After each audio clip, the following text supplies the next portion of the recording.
नमस्कार दोस्तों, YouTube channel career study online में आपका स्वागत है। मैं रामोदार जहांगीर आज रीड क्लासेस वर्णमाला संस्कृत में उसको सब्जेक्ट लेकर के आया हूँ। एक बार जरूर देखें। वर्णमाला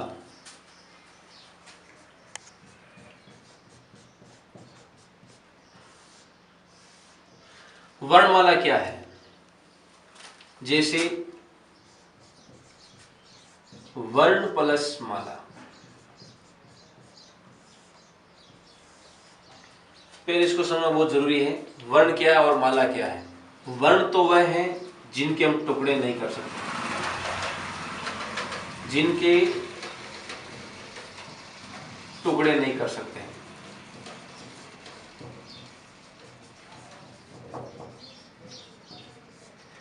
और माला, इसका अर्थ होता है कि वर्णों का जो क्रमबद्ध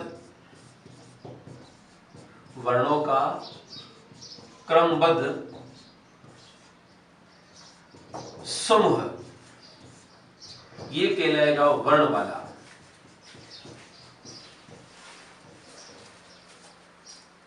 वर्ण हो गए जिनके हम टुकड़े नहीं कर सकते हैं। दूसरा वर्णमाला वर्णों का क्रमबद्ध समूह है, उसको हम कहेंगे वर्णमाला। अब वर्णमाला हम क्या क्या आएंगे? वर्णमाला के अंदर वर्ण विचार, वर्णों के भेद, स्वर के भेद, व्यंजन के भेद, अयोगवा के भेद इत्यादि, हम सभी इनके बारे में विचार करेंगे। तो चलते हैं हम वर्ण विचार की ओर। तो वर्ण की परिभाषा,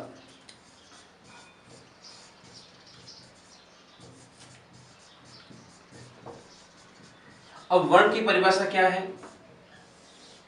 सबसे पहले इसको देख लो, वर्ण क्या है? वर्ण को हम अक्षर के नाम से भी जानते हैं। वर्ण को अक्षर भी कहा जाता है, अर्थात न सरः इति अक्षरः, अर्थात जिसका कभी विनाश नहीं होता है, स नहीं होता है, उसको हम अक्षर कहेंगे। चलते हैं आगे। वर्ण वह है जिनके हम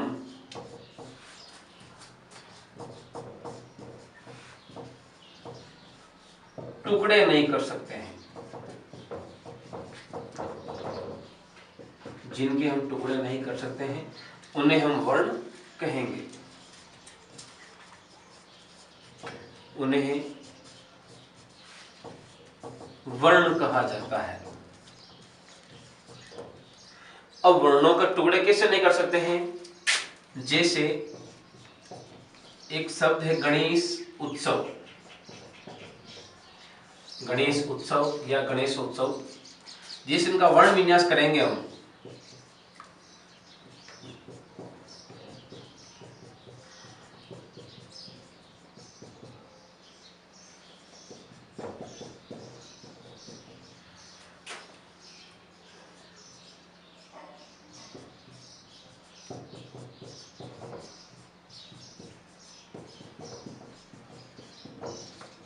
ये जो होंगे टुकड़े इनके, ये कहलाएगा उसका वर्ण विन्यास।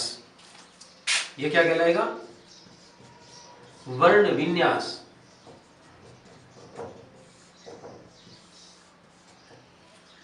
एक तो गया वर्ण जिनके टुकड़े नहीं कर सकते हैं। अब टुकड़े किया हम, देखो ग प्लस अ, ये सब व्यंजन प्लस स्वर के साथ में आ रहे हैं इनका वर्णन, तो ये कहलाएगा इसका वर्ण विन्यास।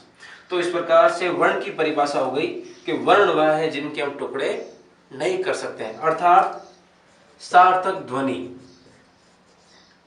सार्थक ध्वनि क्या है? वर्ण है। अब वर्ण का दूसरा अर्थ होता है आवाज। वर्ण का दूसरा अर्थ क्या होता है? आवाज। आवाज कैसी? जैसे पंखे के चलने की आवाज, जिस सर आवाज आती है, ये उसकी वर्ण है। पक्षियों की आवाज, जैसे चहकना, जैसे कोई भी आवाज, जैसे हम बोलते तो आवाज है, तो ये जितने भी है वर्ण, वर्ण का अर्थ होता है आवाज। तो आवाज हो गया ये वर्ण का पारिभाषिक शब्द। उसके बाद चलते हैं वर्ण के भेद के वर्ण कितने प्रकार के होते हैं?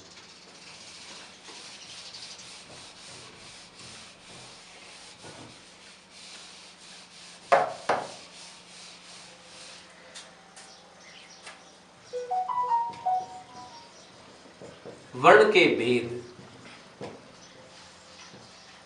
दोस्तों, वर्ण के दो भेद होते हैं, दो भेद होते हैं टोटल, और कहीं कहीं इनके तीन भेद भी बताए जाते हैं, दो या तीन भेद भी बताए जाते हैं। जैसे पहला है, हिंदी का बता देते हैं आपको, स्वर, और दूसरा है व्यंजन। हिंदी के अंदर दो ही वर्ण के भेद बताए जाते हैं, एक तो है स्वर और दूसरा है व्यंजन। लेकिन संस्कृत में एक तीसरा भी भेद है, वो है प्लुत, ये भी उसका एक भेद है। तो हम यहाँ दो भेदों का ही वर्णन करेंगे, जैसे पहला है स्वर, दूसरा है व्यंजन। तो पहले लेते हैं हम स्वर। अब स्वर क्या है? स्वर वह है जिनका उच्चारण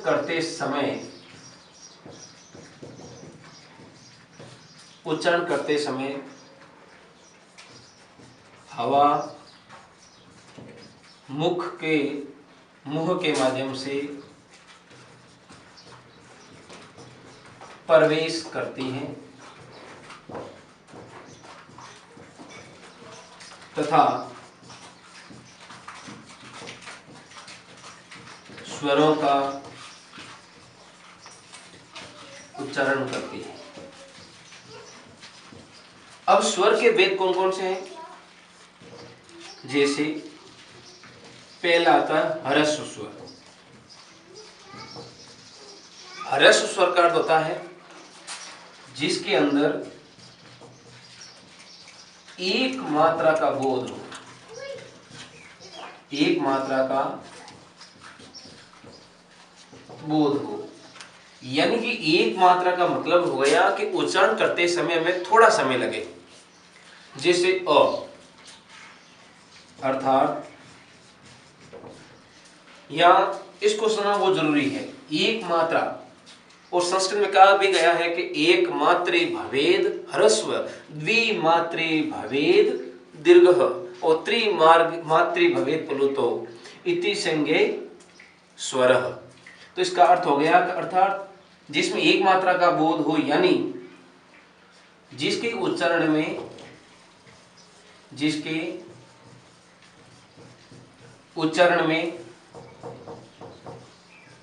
कम से कम समय लगे, कम से कम समय का प्रयोग हो तो वहां ह्रस्व स्वर होता है, तो वहां पे ह्रस्व स्वर होता है। दोस्तों, आगे कहते हैं कि ह्रस्व स्वर के भेद कितने होते हैं? तो ह्रस्व स्वर के भेद होते हैं 5। कौन कौन से ह्रस्व स्वर हैं? ह्रस्व स्वर 5 होते हैं। इन्हें संस्कृत में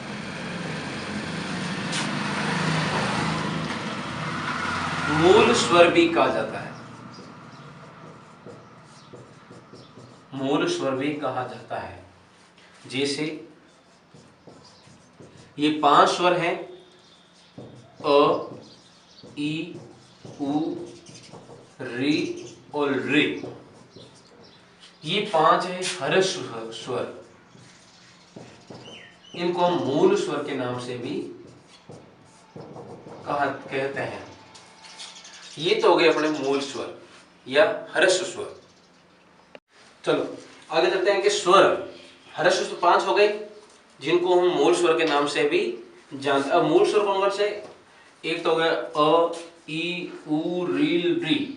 ये 5 स्वर हैं, इनको हम ह्रस्व स्वर और मूल स्वर के नाम से भी जानते हैं। और ह्रस्व स्वर के अंदर हमने बताया कि इसके अंदर एक तो मात्रा का बहुत कम लगता है, अर्थात समय कम लगता है। दूसरा आता है दीर्घ स्वर। ह्रस्व हो गया, दूसरा होता है दीर्घ स्वर। दीर्घ स्वर के अंदर होता है दो मात्राओं का बोध, द्विमात्री भवेद दीर्घ, अर्थात जिसके अंदर दो मात्राओं का बोध हो, दो मात्राओं का बोध। यानी दीर्घ स्वरों का उच्चारण करते समय, दीर्घ स्वरों का उच्चारण करते समय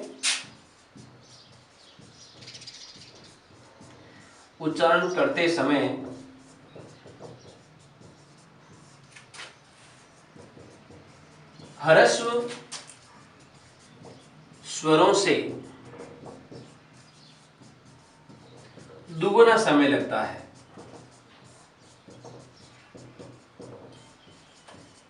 कहने का तात्पर्य है कि दीर्घ स्वर जब उच्चारण करेंगे तब हमें दो मात्राओं की आवश्यकता होती है। जैसे ह्रस्व स्वर के अंदर हम बोलेंगे अ, तो उसको दीर्घ स्वर में बोलेंगे तो आ बोलेंगे तो उसके अंदर समय ज्यादा लगेगा, और ह्रस्व स्वर में अ बोलेंगे तो उसका समय कम लगेगा। तो इसलिए कहा दीर्घ स्वर दो मात्राओं को बोध, यानी दीर्घ स्वरों का उच्चारण करते समय ह्रस्व स्वरों से दुगुना समय लगना दीर्घ स्वर कहलाता है। दीर्घ स्वर कौन कौन से हैं? आ, ई, उ, री, ई, आई, ओ, औ। टोटल कितने हुए? 4 और 4 8।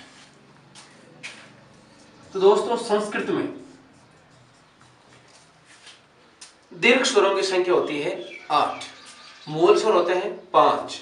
मूल स्वरों की संख्या कितनी है? 5, और दीर्घ स्वरों की संख्या है 8। अब दोस्तों इसके अंदर एक समझने की बात और है, ये वाली ए, आई, ओ, औ। ये जो 4 स्वर हैं इनको मिश्र स्वर के नाम से भी जानते हैं। किस नाम से? मिश्र स्वर। यानी कि इनका जो निर्माण होता है, इनका जो योग होता है दो स्वरों के मेल से होता है, तो इसलिए इनको मिश्र स्वर के नाम से भी जानते हैं। देखते हैं आगे।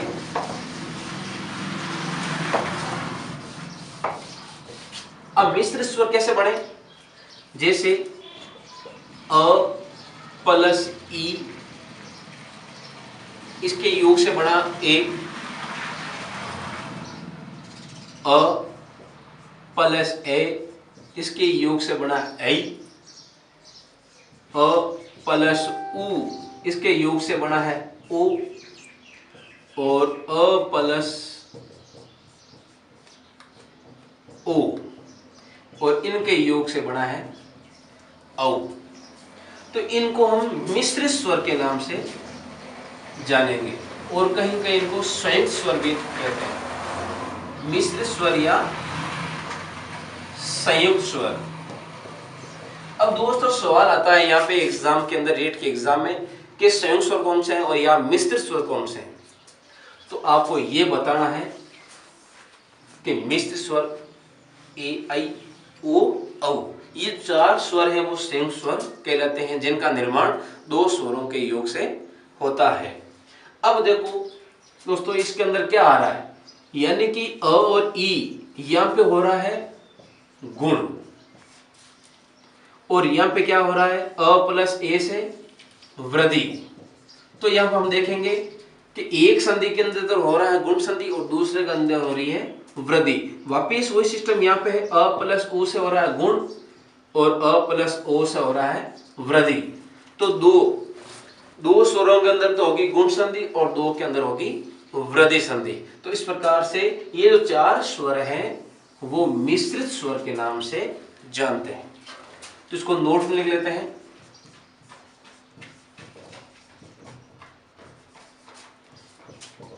ए, आई,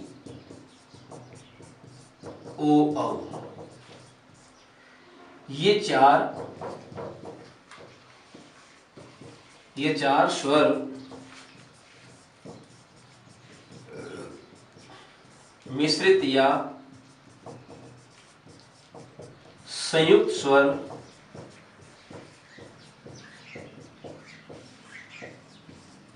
कहलाते हैं, क्योंकि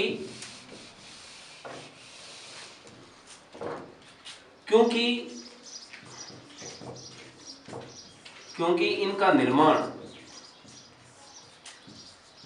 2 स्वरों के योग से होता है। 2 स्वरों के योग से होता है, इसलिए इनको हम संयुक्त स्वर या मिश्र स्वर के नाम से जानते हैं। और इनकी संख्या कितनी होगी दीर्घ स्वरों की? 8। फिर चलते हैं प्लुत स्वर। अब दोस्तों प्लुत स्वर क्या है? प्लुत स्वर जिनका प्रयोग वेदों के अंदर होता है। वेदों में यानी कि जो पहला पढ़ा हमने ह्रस्व, इसके अंदर 1 मात्रा का बोध होता है। दूसरा दीर्घ स्वर जिसके अंदर 2 मात्रा का बोध होता है। और प्लुत स्वर जो हम पढ़ेंगे अभी, इनके अंदर 3 मात्राओं का बोध होता है। जैसे रामायण है, महाभारत है, उसके अंदर लाहौटी भाषा है। लाहौटी भाषा के अंदर जितने भी स्वर आए हुए हैं उनके आगे 3, हिंदी के 3 लिखे आएंगे, मिलेंगे आपको। तो इनका मतलब ये हो गया कि ये प्लुत स्वर है, यानी कि ह्रस्व और दीर्घ से भी ज्यादा समय लगा, इसके ऊपर ज्यादा जोर देना पड़ता है। जैसे अ कम समय लगा, आ थोड़ा ज्यादा समय लगा, लेकिन जब प्लुत स्वर उच्चारण करेंगे तो हमें इसके ज्यादा जोर देना पड़ेगा। जैसे ओम, ओम लिखते हैं तो ओम के अंदर ये क्या है? ये जो 3 है, यहाँ पे ओ के बाद में 3 आ रहा, ओ की मात्रा लगी है, तो इसका मतलब है ये क्या है? प्लुत है। तो इसलिए इसका प्रयोग वेदों के अंदर होता है। तो चलते हैं प्लुत स्वर की ओर।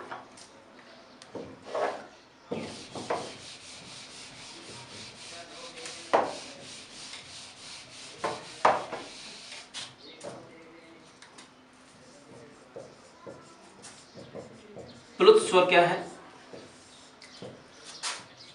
प्लुत स्वरों में ह्रस्व व दीर्घ स्वरों से भी अधिक समय लगता है, अधिक समय लगता है। और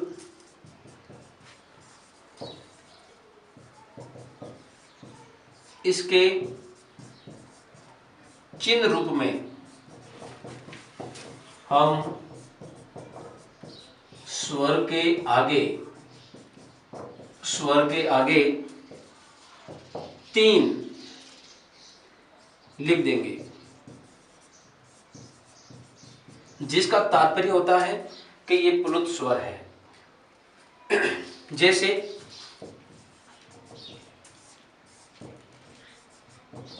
अ3, आ3, ई3, ई3,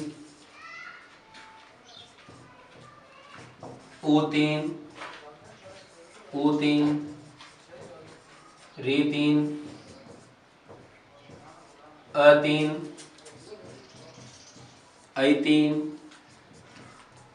ओ3, औ3। तो इस प्रकार हम देखेंगे कि प्लुत स्वर के अंदर अगर हमने ये निशान लगा दिया 3 का, तो इसका तात्पर्य ये हो गया कि ये प्लुत स्वर है। और इनका प्रयोग वास्तविक अर्थ में देखते हैं तो इनका प्रयोग हम वेदों में देखते हैं, प्रयोग वेदों में होता है। तो यहां तक हो गया चिन्ह के रूप में अ3। अब दोस्तों यहाँ पे आ3 हमने यहाँ दीर्घ स्वर लिए हैं, तो इन दीर्घ स्वरों का यहाँ पे प्रयोग होता भी और नहीं भी होता है, तो इनको हम हटा देंगे यहाँ से। तो कुल पुरुष स्वरों की संख्या हो जाती है 9। कितनी हो जाती है? पुरुष स्वरों की संख्या हो जाती है 9। इस प्रकार हम देखते हैं कि स्वरों की संख्या कितनी होती है। जैसे ह्रस्व हो गया 5, दीर्घ हो गया 8 और प्लुत ये हो गए 9, टोटल 22। तो संस्कृत में स्वरों की संख्या होती है 22। अब देखो दोस्तों, हमने एक स्वर लिया था लृ। ये जो लृ स्वर है, कोई व्याकरण इसको मानता स्वर और कोई भी नहीं मानता, क्योंकि ये पश्चवाद में लिया हुआ है। इनको अगर जोड़ते हैं या नहीं लेते हैं तो स्वरों की संख्या 21 या 22। एग्जाम में कभी सवाल आता है कि अगर लृ स्वर नहीं होता है तो स्वरों की संख्या कितनी होती है, तो 21 या 22 के नाम से इसको जानते हैं। तो इस प्रकार स्वरों की संख्या टोटल हो गई 22 लृ स्वर को मानने के बाद।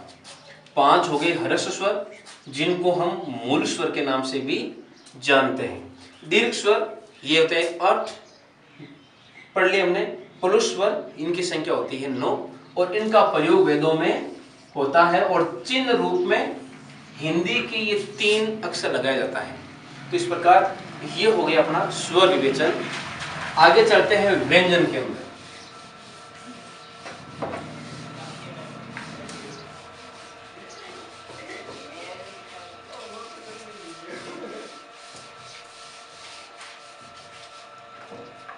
व्यंजन क्या है या हल वर्ण, यानी कि हल वर्णों का उच्चारण करते समय हमें स्वरों की सहायता लेनी पड़ती है, क्योंकि ये जो हल वर्ण है वो अपने आप में हल ही होते हैं, उनके अंदर स्वर की प्रधानता नहीं होती है। तो इनका उच्चारण करने के लिए हमें स्वरों की सहायता लेनी पड़ती है, तो इसलिए इनका प्रयोग होता है हल व्यंजन। इन्हें व्यंजन वर्ण भी कहा जाता है, वर्ण भी कहा जाता है।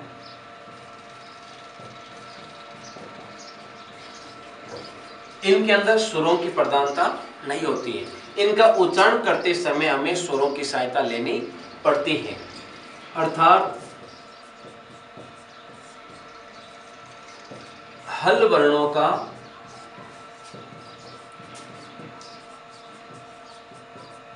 उच्चारण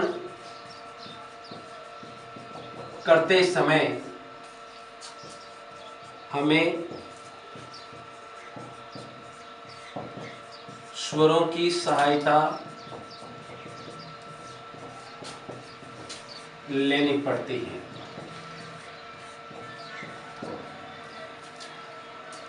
हल वर्णों का उच्चारण करेंगे तो हमें स्वरों की सहायता लेनी पड़ती है। जैसे क एक वर्ण है, इसका उच्चारण करेंगे जैसे क धन अ, ये तो हो गया अपना हल और ये हो गया अपना स्वर। ये दोनों आपस में मिलेंगे तभी तो उच्चारित होगा। उच्चारित वर्ण क्या हो जाएगा? तो दोस्तों, हल वर्ण जिनका उच्चारण करने के लिए हमें स्वरों की सहायता लेनी पड़ती है।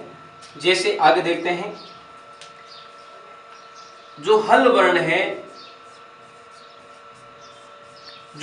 है उनका मात्रक अर्धमात्रिक होता है।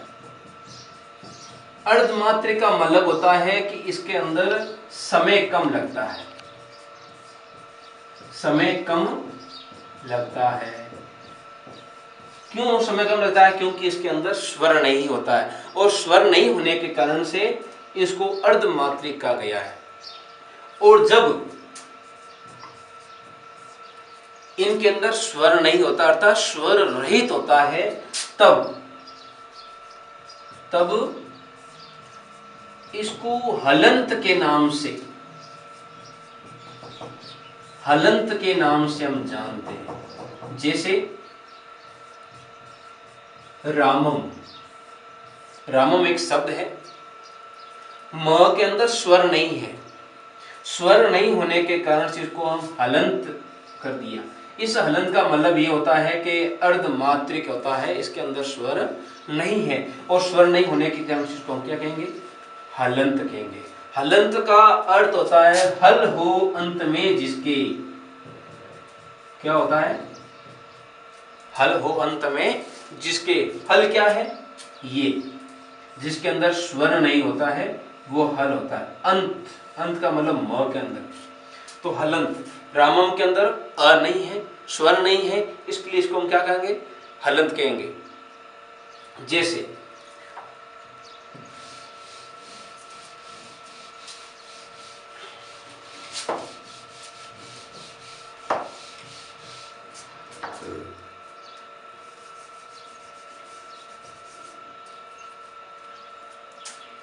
जैसे कवर्ग, कवर्ग के अंदर क्या है, क च ट त प, जो माश्र सूत्र है क च ट त प, यानी कि पांचों वर्ग, 25 वर्ण है टोटल स्पष्ट वर्ण। कवर्ग जैसे क, ख, ग, ग, ड़। दूसरा था चवर्ग, चवर्ग मतलब च, छ, ज, ज, य वर्ण। तीसरा आता है टवर्ग, ट, ठ, ड, ढ, ण। चौथा आता है तवर्ग, त, थ, द, ध और न। और पंचम होता है पवर्ग, यानी कि पवर्ग में प, फ, ब, भ और म। ये हम देखेंगे तो इनके अंदर सभी वर्ण क्या है, हलंत है, इनके अंदर स्वर नहीं है, इसलिए इनको स्पर्श वर्ण भी कहा जाता है।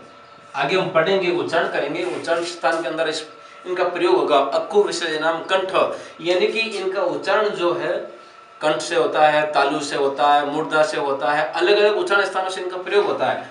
तो ये पंचम, ये जितने 25 है, 5 वर्ग है जितने भी, क च ट त प, जिनको हम कु चु टू तु पु, कुचु टू तु पु कहा जाता है। तो इस प्रकार हम देखेंगे कु चु टू तु पु, ये जो 5 वर्ग हैं, यानी कि कवर्ग, चवर्ग, टवर्ग, तवर्ग और पवर्ग, इनके वर्णों की संख्या कितनी हो गई, 25। आगे हम उच्चारण स्थान पढ़ेंगे, उच्चारण स्थान के अंदर आएगा स्पर्श वर्ण कितने होते हैं। स्पर्श वर्ण का मतलब होता है कि जब इनका हम उच्चारण करेंगे तो जिह्वा इनके की जो उच्चारण स्थान अपने मुंह के अंदर, चाहे तालव्य हो, चाहे मूर्धन्य हो, चाहे कंठ्य हो, चाहे दंत्य हो, कोई भी उच्चारण स्थान हो, उनको ये छू करके निकलते हैं। छू करके निकलना है, इनको क्या कहलाएगा, स्पर्श वर्ण। तो इनकी संख्या हो गई 25। फिर आता है य, व, र, ल, इनकी संख्या हो गई 4। इनको हम कहेंगे यणो अंतस्था। अंतस्था, अंतस्थ का मतलब क्या हो गया, इसकी भी जानकारी हमें जरूरी है कि अंतस्थ का मतलब होता है कि स्वर प्लस हल के मध्य की अवस्था, स्वर और हल की मध्य की अवस्था क्या कहलाएगी, कि स्वर और हल के बीच की जो अवस्था है, मध्य अवस्था है, उसको हम अंतस्थ वर्ण कहेंगे। अंतस्थ वर्ण कौन कौन से, य, व, र, ल, इनकी संख्या होती है 4। फिर आता है सल उष्माण, सल वर्ण जैसे स, स, ह, इनकी संख्या होती है 4। ये कहलाते हैं उष्म व्यंजन। उष्म व्यंजन का मतलब होता है, उष्म का आपको मालूम है, उष्म होता है गर्म, यानी कि जब स ह का उच्चारण करेंगे तो अंदर से गर्म हवा बाहर निकलेगी उच्चारण के माध्यम से, तब इनको हम कहेंगे उष्म व्यंजन। तो इस प्रकार हम देखते हैं कि व्यंजन कितने हो गए टोटल, स्पर्श 25, अंतस्थ 4 और उष्म ये हो गए 4, टोटल कितने हो गए 33। तो वर्णों की संख्या कितनी होगी टोटल 33। तो वर्णमाला के अंदर हम पढ़ेंगे और आगे, यहां तो क्लियर हो गया कि 25 + 4 + 4 = 33, ये वर्णों की संख्या हो गई। उसके बाद में आता है संयुक्त वर्ण। पहले हमने पढ़ा था संयुक्त स्वर, संयुक्त स्वर पढ़े थे हमने जिनके अंदर 4 स्वर थे। अब आ रहा है संयुक्त वर्ण। संयुक्त वर्ण कौन कौन से हैं, जैसे क्ष, त्र और ज्ञ, ये 3 जो है वो संयुक्त स्वर कहलाते, वर्ण कहलाते हैं, सॉरी। जैसे इनका वर्ण देखते हैं, क्ष, क, दन, स, इनके योग से बनता है क्ष, और स्वर योग में लेंगे तो क्ष हो जाएगा। फिर दूसरा आता है त्र, इसका वर्ण होता है त और र, और अ स्वर लगाएंगे तो बन जाएगा त्र। फिर आता ज्ञ, ज्ञ का ज और य, इनसे बनता है और स्वर लगाएंगे अ तो ये बन जाएगा ज्ञ। और हम इसको बोलते हैं ज्ञ, हिंदी में इसको कहते हैं ज्ञ, और शुद्ध उच्चारण होता है ज। ये नासिक होता है क्योंकि ज और य इन दोनों के योग से बनता है, इसको बोलते हैं जैसे संज्ञा, हम बोलते हैं उसको संज्ञा, ठीक है ना। तो उच्चारण शुद्ध उच्चारण होता है ज, संज्ञा, यज्ञ। तो ये वैदिक भाषा है संस्कृत, तो इनका हिंदी में बोलते हैं इसको ज्ञ, तो इसको ज्ञ बोल करके हमें यहाँ पे करना है। तो इस प्रकार आज का हमारा ये हल वर्ण पूर्ण हुआ। व्यंजन वर्ण जो है कल आगे बढ़ेंगे हम व्यंजन बारे में। नमस्ते।